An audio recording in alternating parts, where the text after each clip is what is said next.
Welcome to the Finding the Magic podcast, where books come alive. I'm Tricia Copeland, a fiction author and host of this show. If you love books, finding great reads, and hearing about the story behind the story directly from the authors, this is the place for you. Whether you like fantasy, science fiction, dystopian, or romance titles, I think you'll find something to love in my playlist. Listen in to discover something magical about a book or two today. Hi. How are you today? I'm doing really well. Thanks. How are you? Awesome. Thank you for being here. Today we have Liz Shipton. I think that's your author name, correct? Yes. And she, am I right? YA, correct? Yeah, I write both YA and NA, but I'm here mostly to talk about YA. Okay, well, we can talk about both because this podcast is for everything. So, awesome. Yeah, and I was reading through your bio. We have a lot in common, so I'm really excited to hear your story and how you got started in writing. Awesome. Yeah, I'm excited to be here. Thanks for having me. Do you want to jump in? Do you want to jump in at the beginning of the story or jump in with your favorite series? I can tell you a little bit about how I got started writing and the first series that I wrote, and a little bit about myself and books overall, I guess. Yes, that sounds good. Cool. All right. So I write both YA and NA dystopian sci-fi fantasy. I got started writing when my boyfriend and I moved onto a sailboat and decided to sail that sailboat around the world. We spent about a year sailing down the Pacific coast of the United States and through Mexico. And during that time, I wrote like the first book in that series, which is called Salt. And it's kind of very, I want to say loosely based, but it's not. It's like very tightly based on my own real life and like adventures, sailing, and kind of I got to incorporate a lot of the places that we were traveling through into the book and a lot of the experiences that I was having into the book, and sort of filtered it through this lens of a dystopian water world, where two people are forced to sail across this like deadly ocean together, and they fall in love as they're going. And then the book kind of ended up turning into this series, which is at this point, I think that there's 7 books out, one in pre-order, and then there's going to be 9 total, I think, when the series is all said and done. So yeah, it kind of got away from me and turned into this really, really big thing that I had never really intended to. But yeah, I'm really enjoying writing it. People seem to like it, so yeah. Fun. Yeah, you sound like me. Like I can't let my characters go. So then Yes. I just need to think up new scenarios to put them in. Yeah, I really fell in love with the characters and just wanted to continue writing them.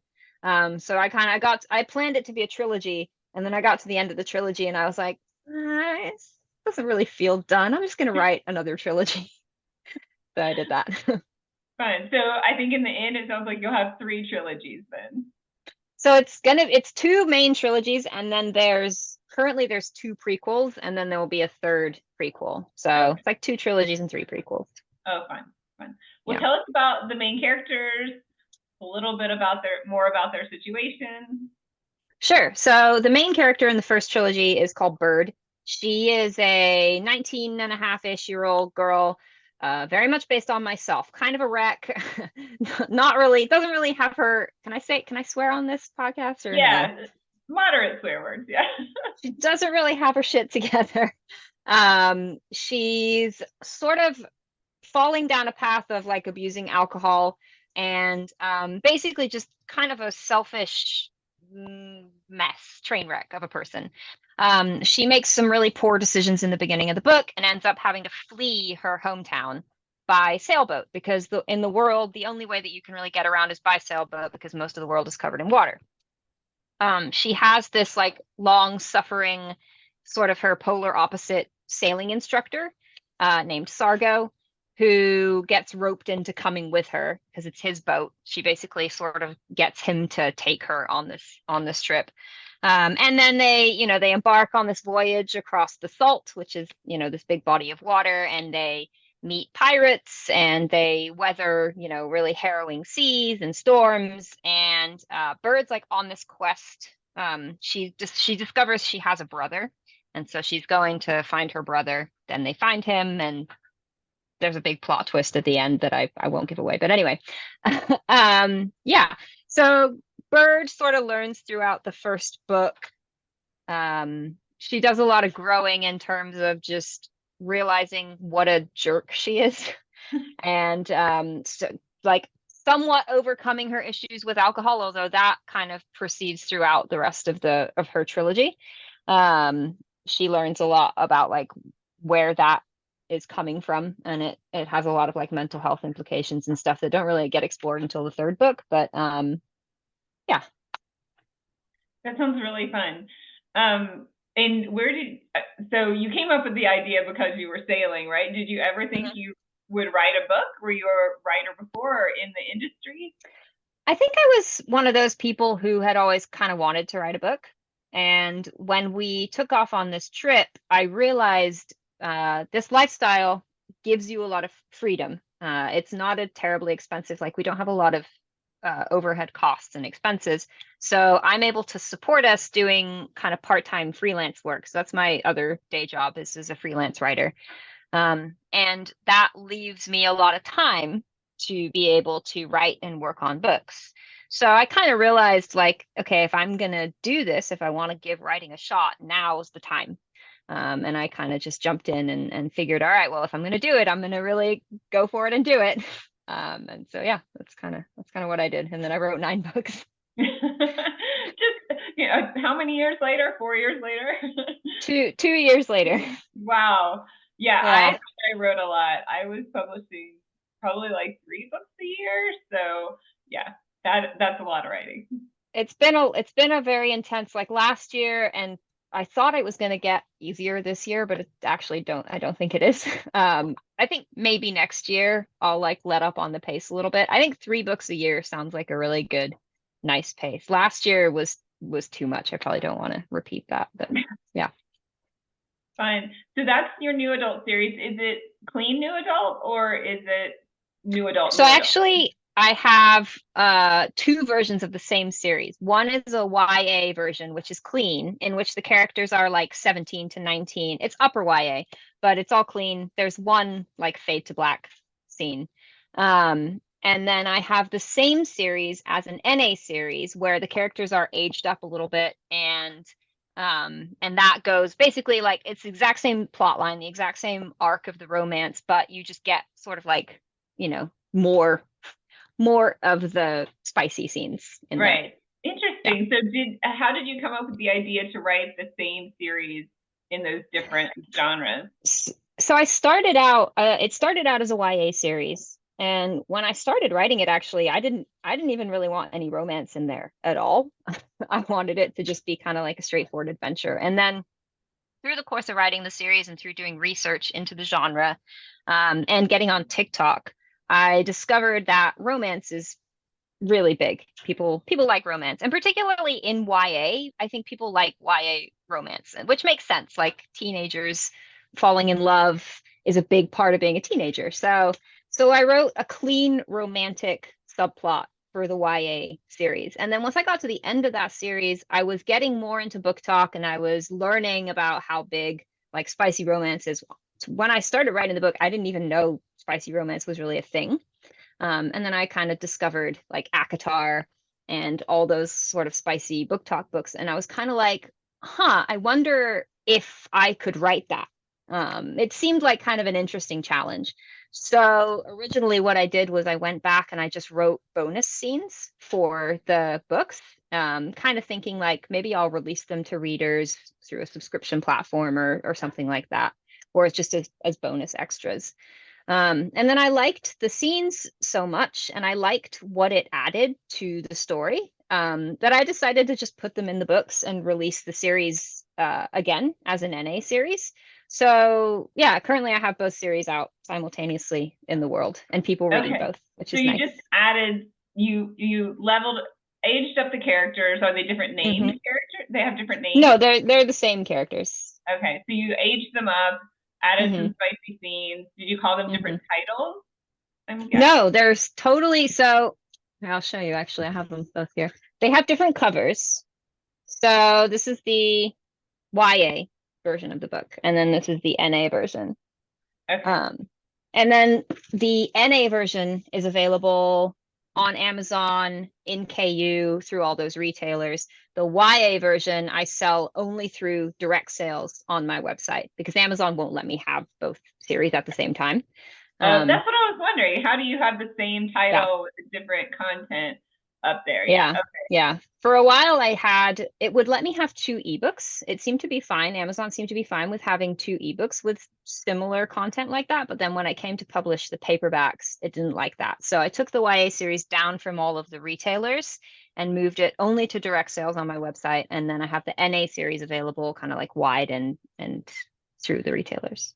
Oh, fun. This is intriguing to me. I've been told the first series I wrote was it's a clean new adult, but it's about a girl who overcomes anorexia. And there is also romance subplot, right? But a lot of people, and it's fictionalized, but based on my story. But a lot of people said to me, it feels like a high school book because like the characters weren't as mature as people were in college. And I was like, well, I guess I wasn't very mature.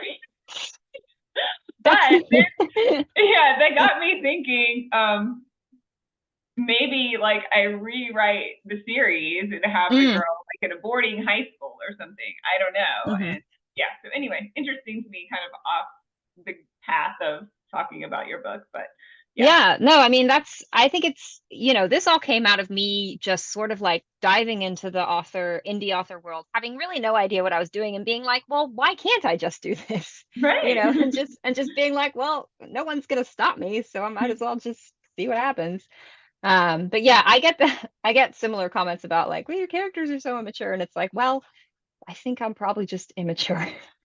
When stuff happens to you, sometimes your growth is stunted, right? Yeah. Your maturity maybe is stunted. I don't know. Yeah. So what is your website? We're going to say it at the end, but say it now too, so we can make sure. You can find everything at lizshipton.com. Shipton.com. So the YA people can find their YA books there, and the new adult people can find the books on Amazon. Probably links from your website too, I'm guessing. Yes. Yeah. If you go to my website, you'll find everything. It's all there. Okay. So talk to me about the prequels. Do they talk about the world, or they talk about Bird's history, or how did you go with those? Yeah. So the first prequel I wrote is actually, so there's like two novellas in one book.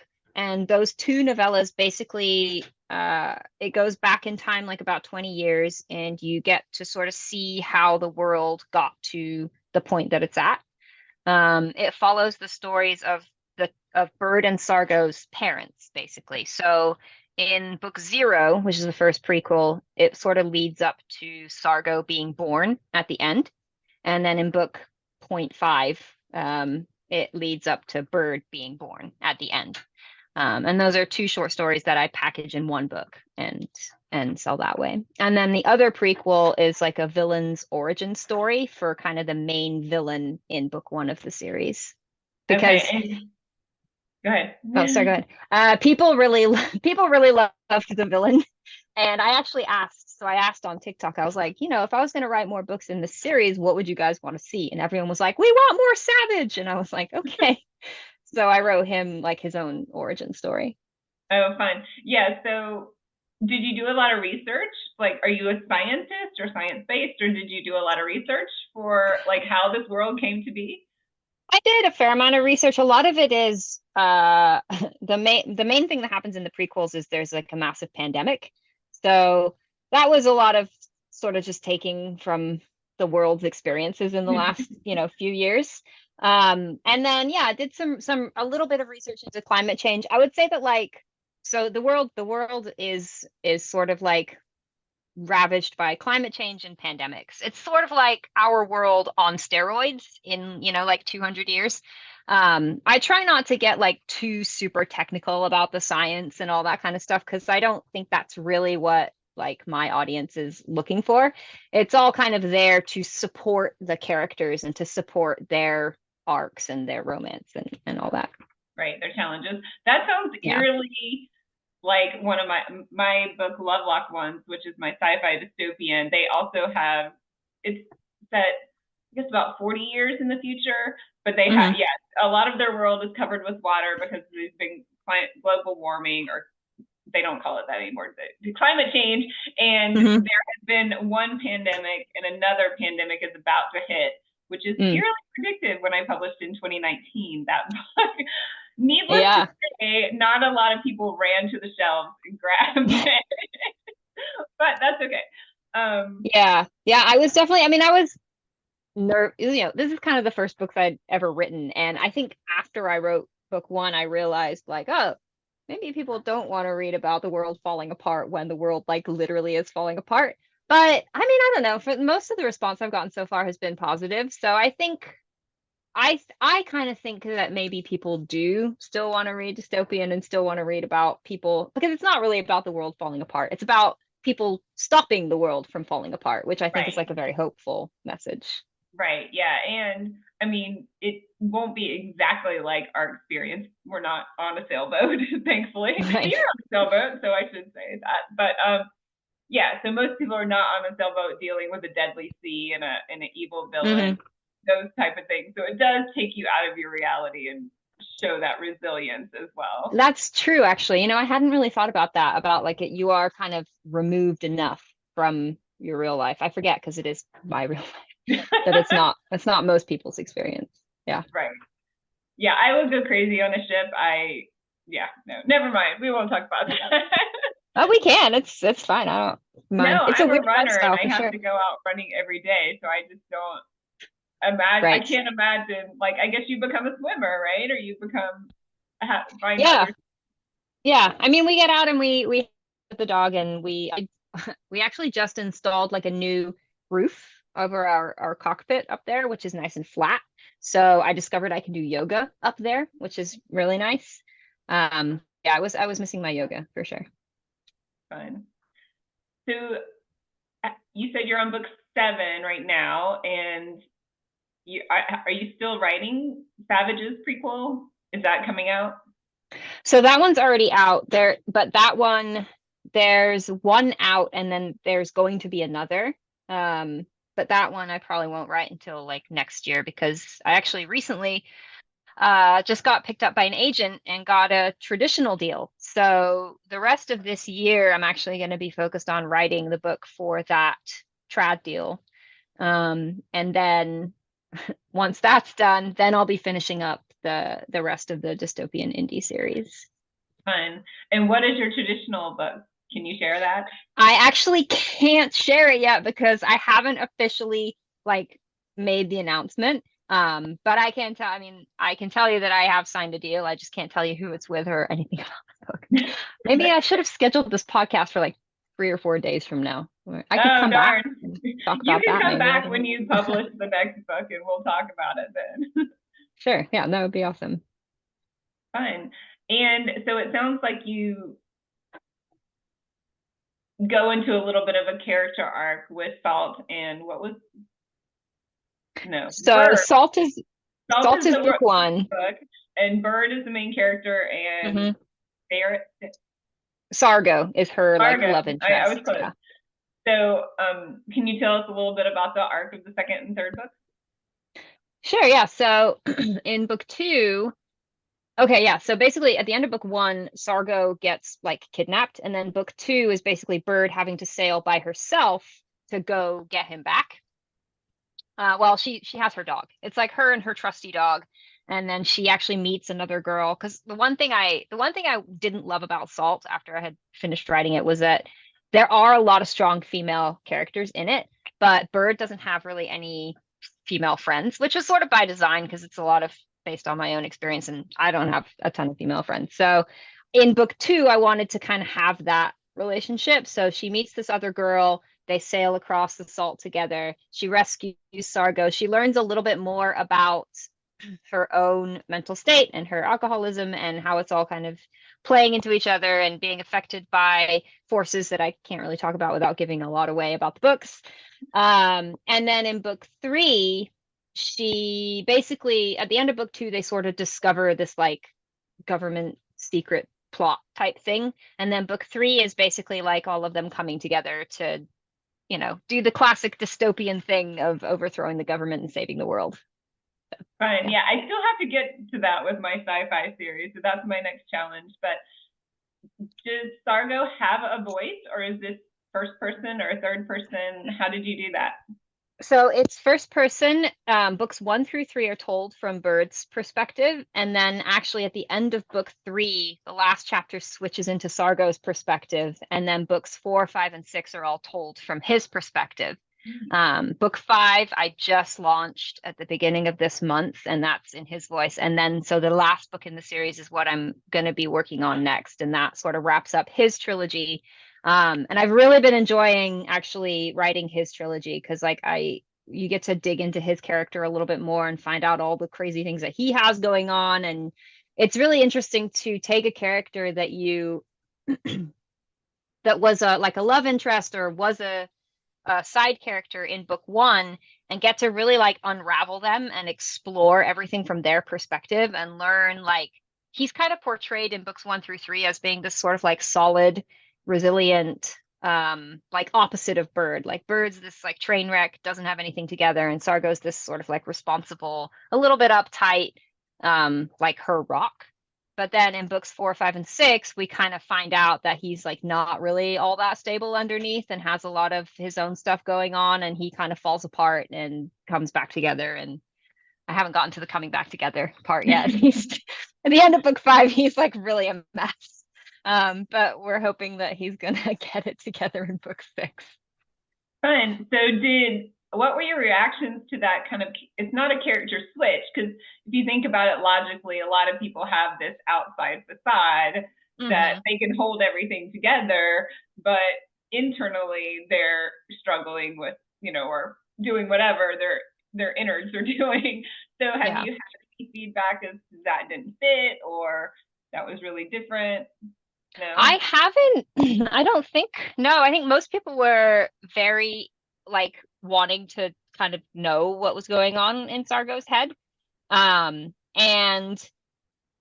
I would try to be really careful because I definitely didn't want it to be like, oh, all of a sudden this character is not anything like I thought he was. And I wanted it to make sense, and that whole part of him sort of putting up the facade is a big part of like the issues that he faces in book 4, 5, and 6. It's like he has a lot of stuff going on underneath that needs to be addressed, but then it's also that that difficulty of like putting up that wall and learning how to kind of like not do that anymore. So like in my mind, that kind of makes sense that like books 1 through 3, he appeared to be really stable, but actually was not.